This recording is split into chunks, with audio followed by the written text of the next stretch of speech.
Welcome to the Daily Bolster.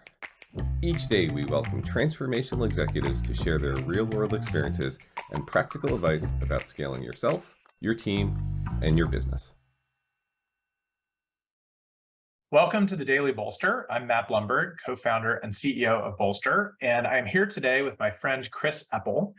Chris is a seasoned marketing executive who builds brands and drives business results with no compromise on either, which I love. Chris has worked at a bunch of really interesting brands over the years, from Kraft to Pepsi to A&E, now at Harman. Chris, welcome to the Daily Bolster. Thanks for having me, Matt. All right, so my question for you today is, how has marketing changed with COVID, with the pandemic? I think all of us who lived through this are going to mark time by the time before COVID and the time after COVID. But in particular, how has consumer marketing changed over the last couple of years? Yeah, I'd say post-pandemic, I think brands and our consumers are focused on digital availability. It's something that has always kind of been there, but really you've seen the change mostly in categories that previously weren't. So take things like buying a car or trying on a pair of headphones. That was focused on going into a store. That was focused on face-to-face interactions. And now these types of companies need to find totally new ways to educate consumers and provide experiences when the store is now sometimes an afterthought. Interesting. And I think for things that were already digital, clearly there was an acceleration. Sure. What you're talking about is really a step function for things where there was probably a website, but it wasn't expected to do very much other than point you to a store and show you pictures of products.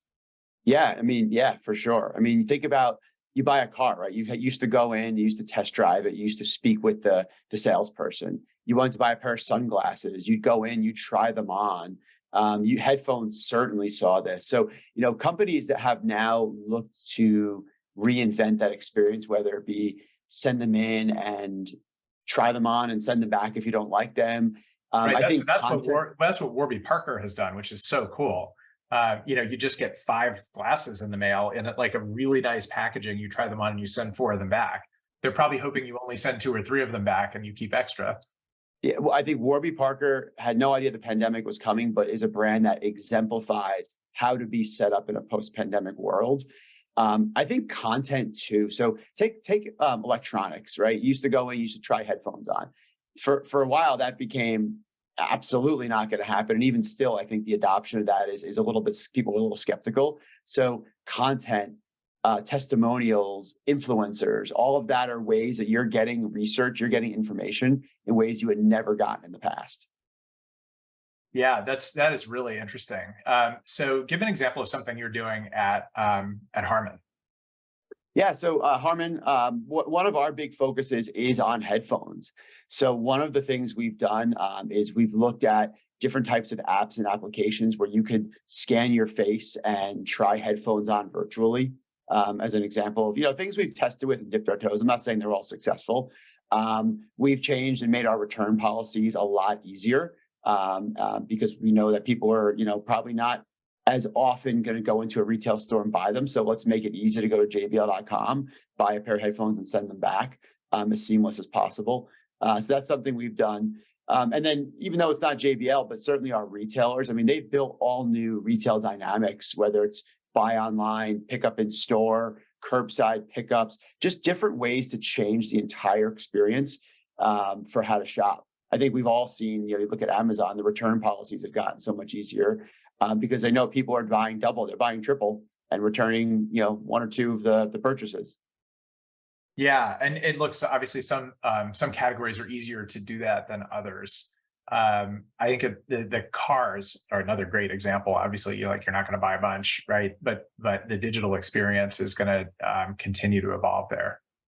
Sure, and I think I think people will rely more on, there's a weird connection between this new kind of post-COVID world and the rise of influencer marketing. I don't think it's a coincidence because people are maybe less apt to sit and spend an hour with a salesperson, but they'll listen to 5 or 6.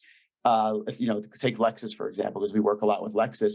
Lexus has a full army of influencers who are creating content loosely and sometimes directly tied to car buying experience. And consumers now are much more willing to spend hours online watching those testimonials, which is time they would probably have spent in a store, rolling up the windows, playing with the radio, and trying out the car. Yeah, that's right. There's also an emerging category that another friend of mine has a business in called conversational commerce, which I think is up and coming and sort of blends those things together.